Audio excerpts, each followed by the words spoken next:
Just a couple of years ago, I used to be a serial procrastinator and I had no discipline whatsoever. Because of this, my life was a mess. My grades were bad, assignments were due, I had no ambition, poor social skills, and I was just depressed. But fast forward to today, that is not who I am anymore. I am now someone who is highly disciplined and highly productive. Because of this, I was able to become one of the best performing students in my engineering program. Additionally, I have worked as a software engineer at Fortune 500 companies. And the best part is that I was able to accomplish these things while reading multiple books a month, training martial arts, and lifting weights 6 days a week. In this video, I'm going to share with you the 14 simple changes that I made to my life to make this transformation possible and to unlock my full potential. So let's get right into it.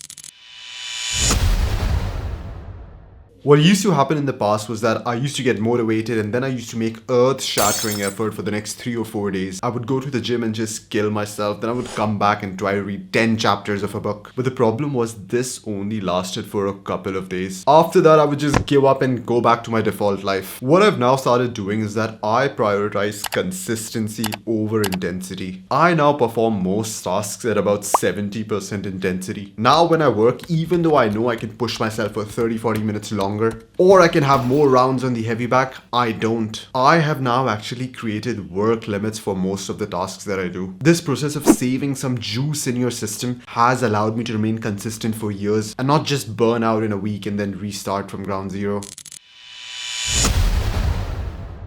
One of the biggest limitations that I had in the past was that I was a linear thinker. My only concern was the current thing that I was doing or the thing that I was supposed to do next. But the problem with linear thinking is that you often do not spend your time working on the right things. And you do not even understand how the effort that you're putting in is contributing or not contributing to your growth in that domain. This leads to wasted efforts, slow results, and uncertainty of outcomes. And these are the things that make people quit. What I now adopted is systems level thinking. I came to realize that most things in life are systems. A system is like a machine, and this machine has a set of individual components. The inputs that this machine usually takes is time and energy, and the output is the result that you want. Studying for final exams, becoming a good software engineer, becoming an elite athlete, all of these things can be modeled as a system. When you have this bird's eye level of view, you realize that not every component in the system is equally valuable. Like take YouTube growth for example. In the YouTube system, yes, it is valuable to respond to comments, like them, but it is far more valuable to produce quality content that people naturally like and share. So once I started viewing everything as a system and understood that some components influence the results far more, that is when I started investing most of my time and energy into these select few components.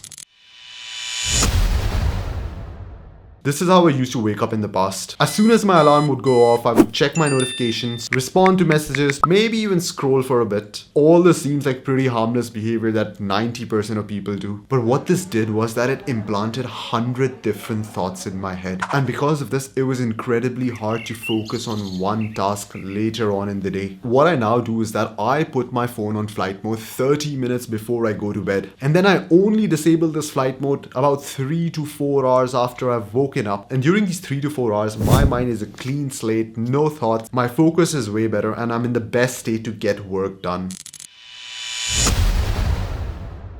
When I was a teenager and I had first come across video games, pornography, fast food, I used to think to myself that wow, these things are amazing. With just a touch of a button and a few clicks, you have access to free pleasure. But the truth was that there was no such thing as free pleasure. The price of this pleasure was the future me's happiness. Instant pleasure had destroyed my mental health and killed my ambition. So what I did was I started eliminating all sources of instant pleasure from my life. And I replaced them with delayed pleasure. Things like martial arts, reading books, lifting weights, or doing anything that is a bit challenging will produce some sort of positive emotion in your body. And when I had this abundance of positive emotion from all these productive activities, then I did not feel like accessing instant pleasure anymore. But to be honest with you, this transition from instant pleasure to delayed pleasure was a journey that took years, but it was so worth it.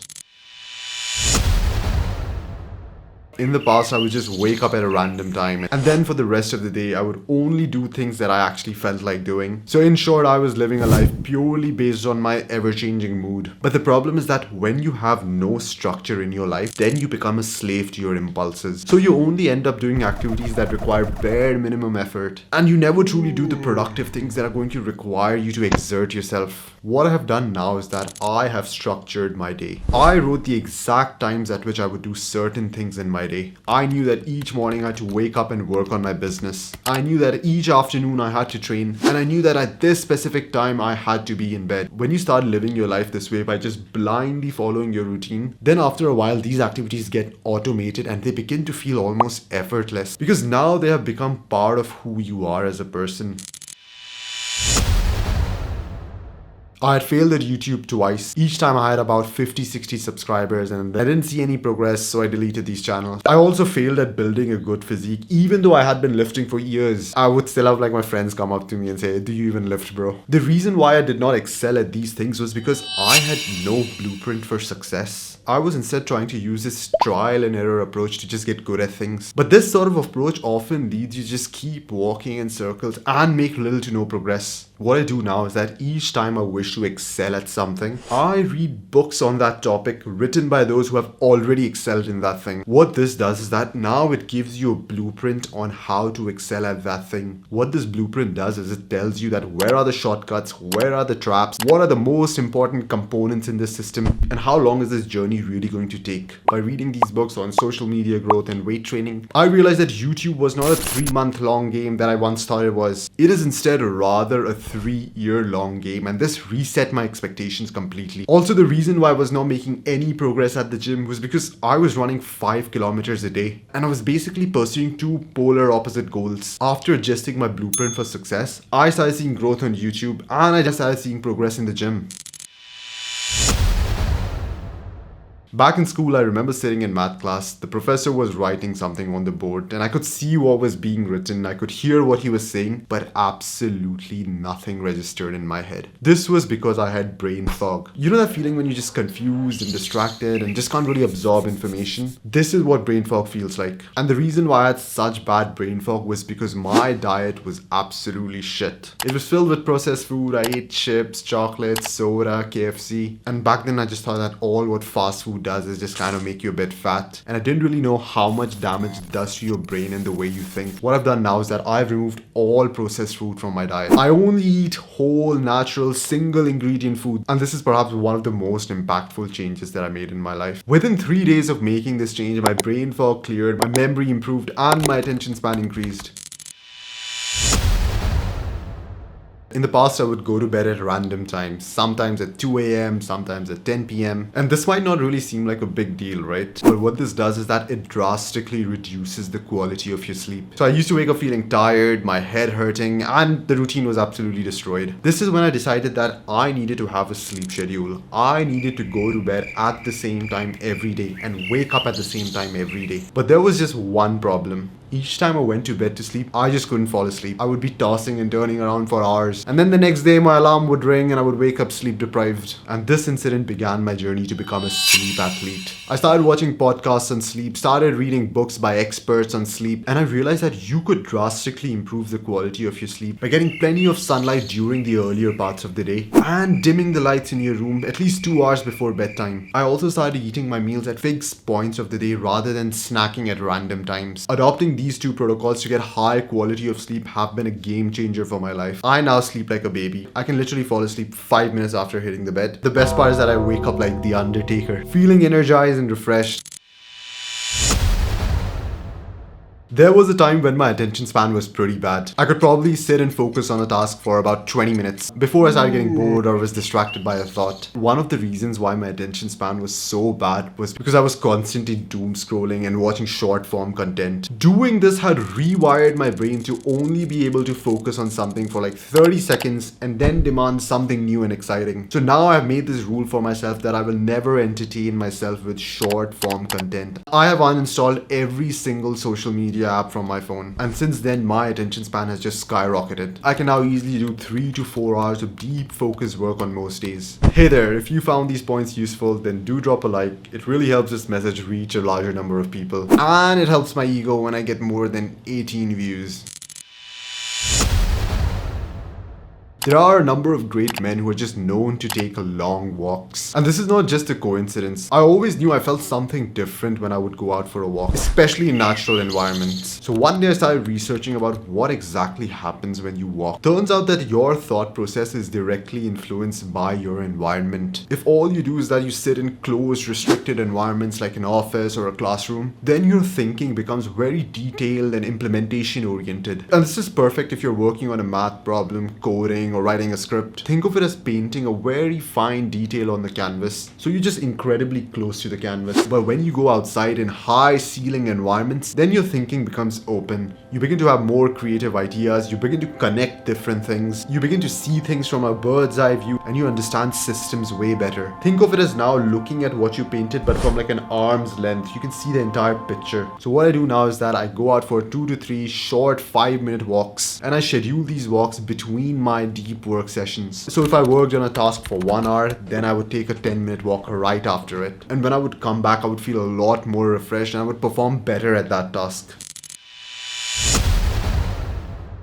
In the past, I didn't really care about my health. I thought that health was something that only old people should be concerned with. But now I understand that your health, both mental and physical, directly correlates to how productive you are. If your mental health is messed up, you have depression, anxiety, or if you're just obese and you start huffing and puffing while climbing stairs, then it is going to be incredibly hard to be productive. So now what I do is that I make sure that I optimize my sleep, my diet is clean, and I make sure that I work out for at least 30 minutes a day. And to be honest with you, it is basic things that improve your health are the true secret to unlocking your full potential. And I know that this is like a boring answer and you expected some unheard of mechanism, but this is the truth. All other things are just supplementary.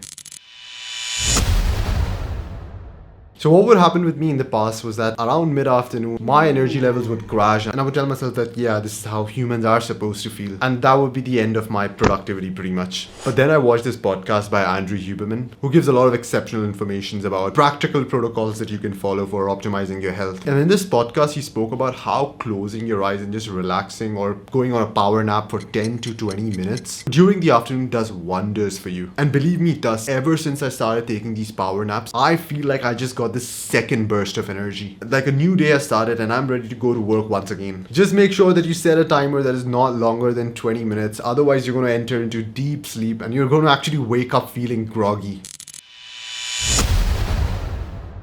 In the past, I used to wake up at a typical time at around 8 to 9 a.m. and then I would try to get some work done. But right when I was in the middle of it, I would get calls from work, meetings to attend, my parents would require me to do a chore. What I realized was that this really fragmented my work session and it was not really effective. To overcome this, I couldn't just tell the world to stop disturbing me. But what I could do instead is I could operate at a time where the world was asleep. I started waking up at 4 a.m. and this was the big game changer. I got pin drop silence for 3 to 4 hours each day. I now get more done in one single day than I would previously get done in an entire week. But keep in mind that there is a price to pay for this approach. If I wanted to wake up and feel functional at such an early time, this meant that I had to go to bed as early as 8:30 p.m. So you can imagine that my social life really took a hit. What I recommend doing is that you follow this early to bed, early to rise approach for like a week or 10 days straight. And then you take a day or two off where you just focus on socializing. This way you get the best of both worlds.